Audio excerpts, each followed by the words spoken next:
nhómចាប់ផ្ដើមវាដែលភាពស្ទាក់ស្ទើរ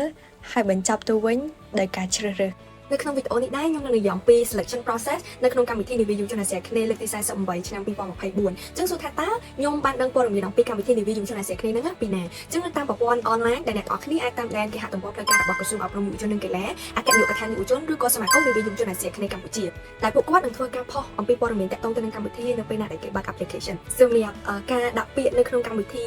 SAP នៅក្នុងប្រទេសកម្ពុជារបស់យើងកាលពីឆ្នាំ2024នោះគឺមានពីរដំណាក់កាលធំៗដែលនៅក្នុងវីដេអូនេះគឺខ្ញុំនឹងចែកម្លែកអំពីដំណាក់កាលទី1គឺ online application អញ្ចឹងនៅក្នុង online application ហ្នឹងគឺយើងត្រូវបំពេញព័ត៌មានមួយចំនួនជាពិសេសនោះគឺព័ត៌មានផ្ទាល់ខ្លួន4គាត់ក៏មានសួរពីបទពិសោធន៍របស់យើងថាតើយើងធ្លាប់ចូលរួមការងារសង្គមខាងក្រៅឬក៏ volunteer អីអត់អញ្ចឹងបើមានគឺយើង list down ហៀបហបប្រាប់គាត់ហើយយើងមានជា proof ជា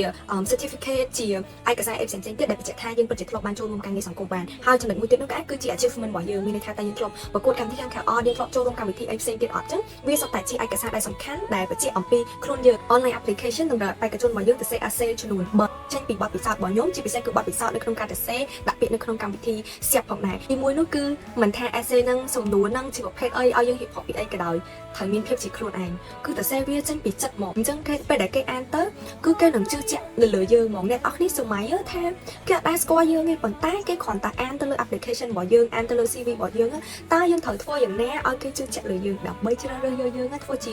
បេក្ខជនឬក៏ប្រតិភូតំណាងប្រទេសកម្ពុជាហើយចំណុចទី2នោះគឺបង្ហាញពីភាពជាអ្នកដឹកនាំមានន័យថាដាក់គុណតម្លៃនៅក្នុងការទៅសេ essay យើងមាន structure យើងមានរបៀបរបបនៅក្នុងការទៅសេប៉ុន្តែយើងឲ្យមាន value នៅក្នុងការទៅសេរបស់យើងនៅក្នុងការបង្ហាញអំពី perspective ឬក៏គំនិតរបស់យើងនៅក្នុងនោះប្រើប្រាស់អ្វីដែលជាខ្លួនឯងសំឡេងឬក៏ការយកឃើញពីព្រោះថាគេព្យាយាមយល់ពីយើងអញ្ចឹងហើយបានជាយើងចាំបាច់ត្រូវទៅសេហៀបរាប់ដើម្បីឲ្យពួកគាត់កាន់តែឆ្ងល់និងកាន់តែចង់ដឹងពីយើងពីព្រោះថានៅវគ្គបន្តទៀតនោះគឺជាវគ្គសម្ភាសន៍ហើយវីដេអូក្រោយខ្ញុំនឹងចែករំលែកអំពីដំណើរការនៅក្នុងការសម្ភាសន៍សម្រាប់កម្មវិធី Navy User Asia គ្នានេះជាប៉ុណ្ណឹង